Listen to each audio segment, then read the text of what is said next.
to me, where left-wing or, non-spiritual people get this shit from is that we have to really lean into the humanism. I think that another source of that is I guess I would say the moral clarity of the recent rounds of protests. Mm-hmm.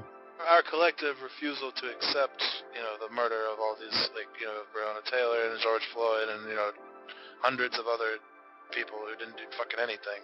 Like, that is where that principle can be derived in the left.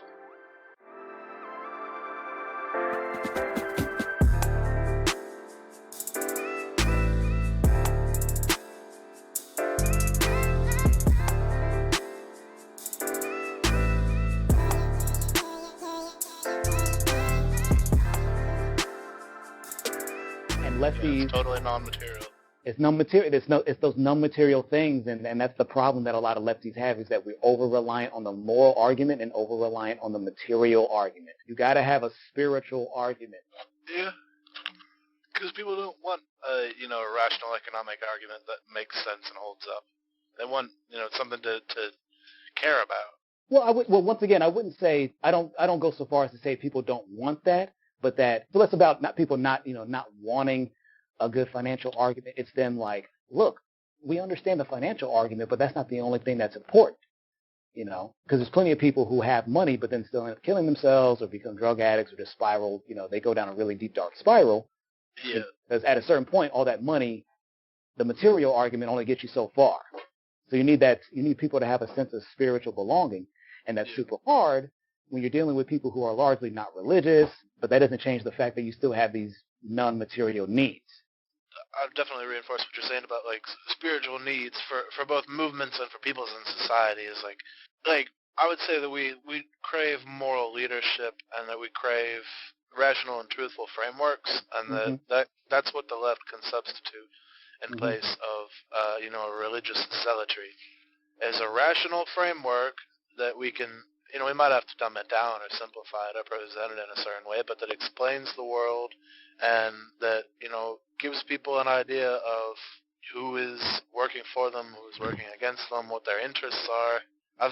I just don't find a lot of people that are super interested in sitting through that. I could explain their class position to them in a minute, but they have to be interested in that. They have to view it as important. We can't just tell them they're going to hell, cop-out for the fundies and the Christian fascists. Oh yeah, I'm right because God says I'm right. We don't have a God to dangle over people on the left.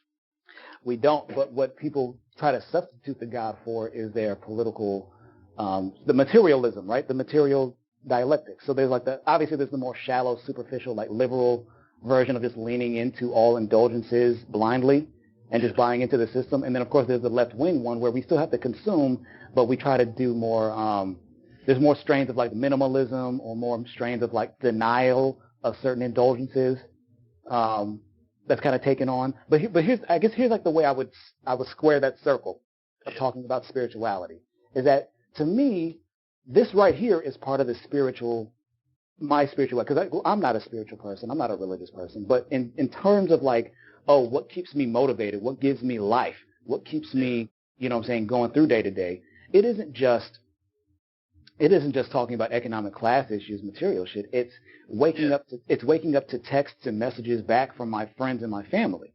It's the ability to be able to walk around in my neighborhood and just pass by my neighbors or pass by each other and just be able to nod and wave and just have a very relaxed, calm walk around my neighborhood. You know what I'm saying? It's these little things that give spiritual fulfillment because it gives you a sense of community and belonging, and that things around you are reflective of your values and how you think the world should be. Yeah. And so to me, the way that I would answer that question of okay, how do we get spirituality into the left with people whom are largely don't consider themselves religious or spiritual, or they buy into some astrology or some other type of woo, Yeah. To me, I think what we have to lean into then is lean into the humanism and lean into cultivating human interaction with one another. Whether that's the basis of, because I get spiritual fulfillment from playing in my bands. I get spiritual fulfillment from talking to my comedian buddies and just cracking jokes about bullshit and not thinking about political stuff as deeply as I am now. But those are different levels of fulfillment. But they all come together to give me that ultimate satisfaction. And so to me, it's like, what will be like the lefty church? The lefty church will be, I think there are plenty of lefty church that exist as these podcasts. I think there are lefty establishments that exist as there's spirituality happening at these protest movements, where people are all coming together and realizing that we all have these shared interests and goals, blah, blah, blah, blah, blah. I think that what we're seeing now with the cultivation of these different spaces and different actions and whatnot, it's kind of like the same way we saw the left kind of coalesce around Bernie Sanders, where everybody was just kind of acting independently and didn't really know if we were going to be able to make really big steps, move forward. And then Bernie comes through, and it kind of gives us all a sense of direction and kind of also tells each other that, hey, we got this own thing going on over here. What about we link up? What about we share information? What about we blah, blah, blah, blah, blah, in the same way that right-wingers had gotten down decades ago. Yeah. So now we're starting to pick it up and we're having to, build it up. But I think, to me, where left-wing or, non-spiritual people get this shit from is that we have to really lean into the humanism of just general human interaction. I think that another source of that is I guess I would say the moral clarity of the recent rounds of protests. Mm-hmm. Like our lives and things that we view as important and our connections to each other, they all flow back into that. Our collective refusal to accept, the murder of all these, Breonna Taylor and George Floyd and, hundreds of other people who didn't do fucking anything, like, that is where that principle can be derived in the left. Yeah, absolutely. No, I agree 100%. And, it's a shame that, this conversation seems to only be getting, relevant now. As a matter of fact, this is something that, unfortunately, that, Michael Brooks, who had recently passed, and apparently it was from a blood clot, but he's only 37, but this is one of the things that he was turning his focus on in the last couple of years, was addressing this issue of spirituality, because clearly even people who call themselves not spiritual or religious, they still do things, they just lean into other things. Yeah. That substitute as that. And then they end up becoming fanatics, just trading in one sort of fanaticism for another. But it's like, no, we need to be able to find a place where people can engage with shit and then not lean into that it's kept very eye level, but that it's kept at a very human level. Because then people start talking about transcendence and not being of this world and being beyond. And eclecticism and esotericism. Yeah. And death traps of the left intellectual thought. Yeah, exactly. And there's so many lefties that are into astrology and shit like that, and it's like, once again, I try not to be too critical, because everybody's just working within their understanding to make sense of the world. But once again, I'm somebody who I know I want to take the reins to some degree, and that I think that there's a lot of value in my ideas and my perspective, and I want to help that shit spread. So that's the angle I'm getting at. So like, yeah, whether it's the protest, whether it's these one-on-one conversations, and these podcasts, the development of how many left-wing people have been able to develop with these video essays, and really engaging with people in this way. But really, what it comes down to is convincing other people, showing other people the value in adopting your values and perspective as their own. Or at least following your lead if they don't fully internalize it. There's a Caitlin Johnstone essay on this, which is pretty good. Say that again? There's a Caitlin Johnstone, her last name Johnstone. She's a Australian left media figure. Rogue journalist? Yeah, she's a journalist, and she has this piece on, like, spiritualism and the left, which addresses a lot of this, and talks about how it's the purpose of it is in large part to unite these movements. Yes. To give them perspective and unity and clarity. On authentic spirituality, Caitlin Johnstone. Or is it some thoughts on spirituality? There's quite a few actually here. Yeah, she's done several essays on it, but they all tend to focus on fairly similar themes.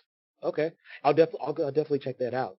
Check that out. But yeah, to me that is which is funny, because like a lot of left-wing people, I was on this journey of really turning away from religion and spirituality, only to realize I was simply substituting, the things that I was looking for from the church and religion. It's just that I happened to realize the church was the Bible and shit and all that stuff was bullshit, but I was still just kind of reaching around in the dark and didn't have a strong sense of direction and kind of had to just put it together.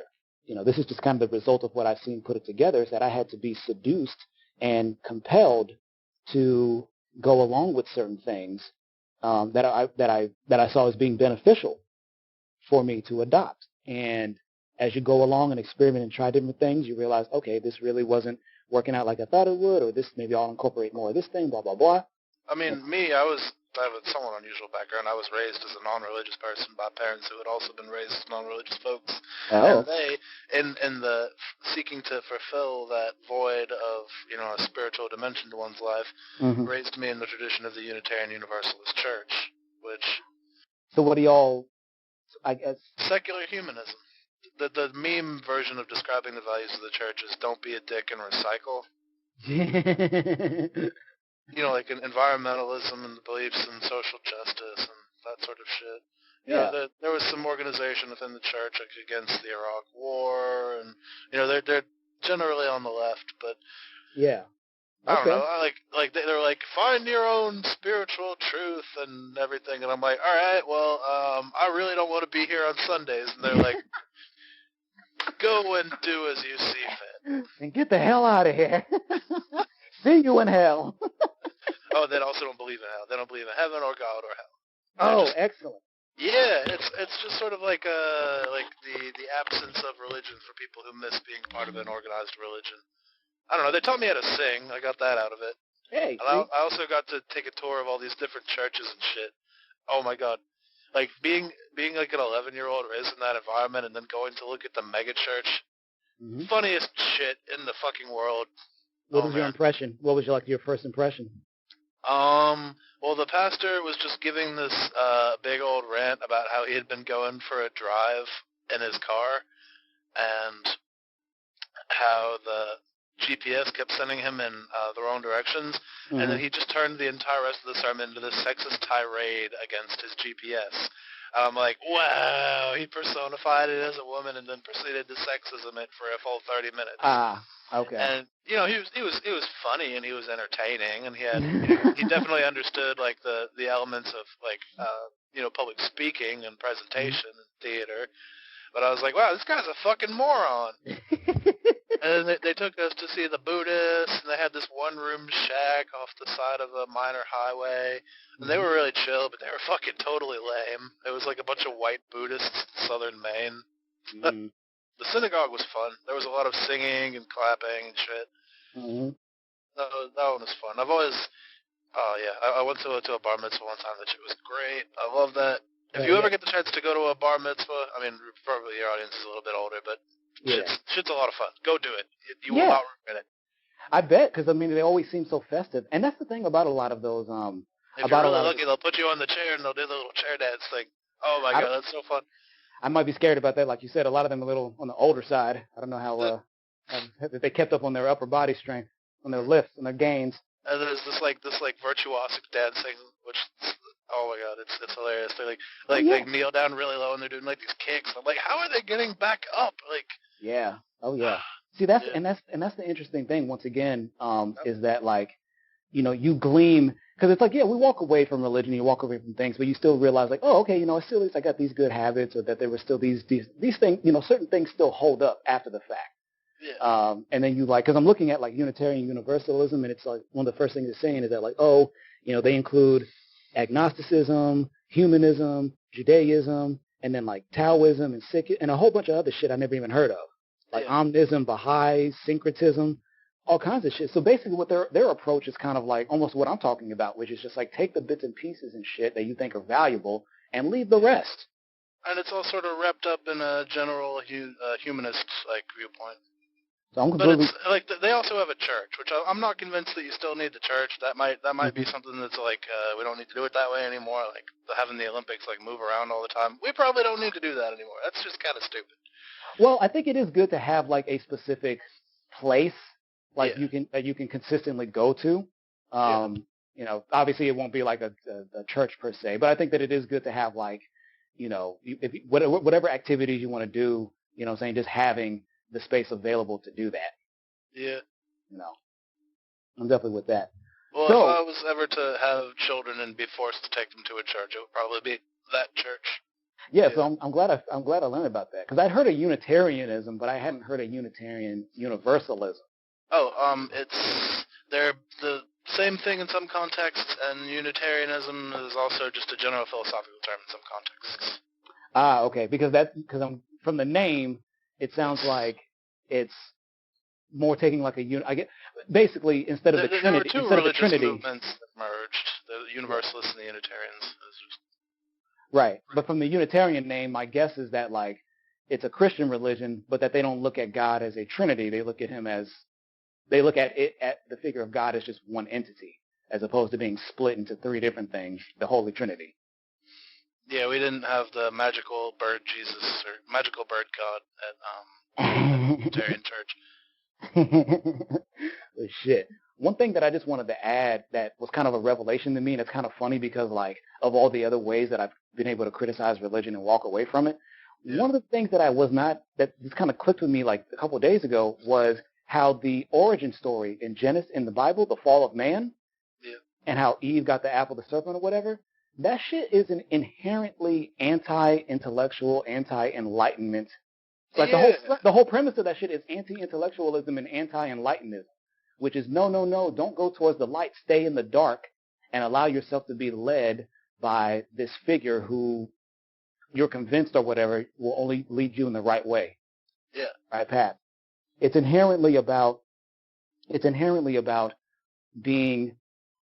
moving away from critical analysis, self-reflection, consideration that you might be wrong. And it it's just kind of the supremacy of the Word of God. Or in other words, the supremacy of the Pope. Yeah. Or the king. Yeah. You know. Or the according to the divine right of the kings, the men that God conferred being in charge of y'all's ass to. Exactly. Yeah. I mean, if you're doing reinterpretations of the Book of Genesis, you get to some pretty goofy places pretty quickly. Oh yeah. The thing is, dude, you don't even have to reinterpret it. On its face. But it's fun too. It's so fun too. Oh, of course. So that was the entire Garden of Eden was just, God setting up like a clone cest scenario so we could watch from behind bushes or whatever. Like seriously, like if I'm supposed to believe that you only made, one pair of everything or whatever the fuck. Yeah. You made a finite number of these groups. Then basically what you're saying is that like all species and shit were engaging in incest. Yeah. Yep. And like incest not just with their like brothers and sisters, but with their literal clones. With their clones. Yeah.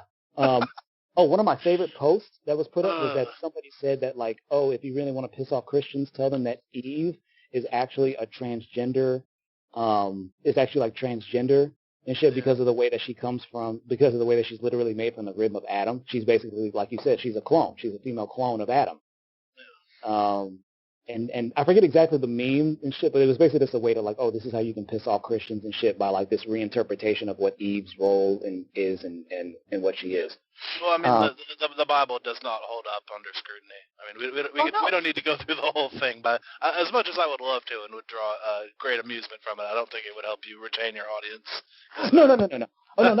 Not at all. And that's why I brought up the thing about the origin story about the thing, because it seems so obvious right now, but for some reason it only clicked with me because I've gone through all those other criticisms that you can do in the Bible and whatnot, but for some reason that initial one, the very first one, the most important one, which is, well, wait a minute. So you're saying that we're punished for seeking knowledge? We're punished for seeking self-reflection? We're punished for wanting to understand more? We're supposed to just live in this fantasy of everything being with these blinders on? But what it showed to me, because I've been having these exchanges with some of my friends who are more religious and shit, and I was trying to get to the bottom of it, and at some point they just said, I don't want to be challenged. I don't want to be questioned, because it was an example of me trying to get more details about why they believe and why they do the things that they do. And and at the end of it, they just kind of succumbed and just said, I don't want to be questioned. I don't want to change my point of view. They don't want to. Some people just don't want to. They just want to be led, and they just need something that's just compelling enough for them to feel comfortable with. Yeah, I saw that play out perfectly. I just have one little anecdote about this, and then you can wrap up what you want or whatever. So I was studying at school with some of my friends, and like I had a lot of Muslim friends because they really liked my bits about Christianity. You know? Of course they do. And I got into it with a couple of my Muslim friends talking about the Bible and creation. My friend Tom Sear, who's Muslim, my friend Amanda, who's Muslim, and I were all arguing. And like Tom Sear, he makes the point at one point that he knows that he's not going to be able to win an argument about religion with someone who's using logic because it just doesn't work. It just doesn't hold up. But Amanda keeps continuing to try to argue about her belief and Allah and like the existence of God and how she knows it and everything. And she's like, at one point she's just like, oh, it's a force. I feel it. I'm like,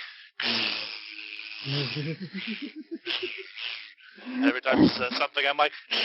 And after 30 seconds of that, she gets pretty sick of my shit, and like leaves the room and comes back like a couple of minutes later. Like she's pretty pissed off about it. Like it didn't ruin our friendship, but like it pretty narrowly didn't ruin our friendship.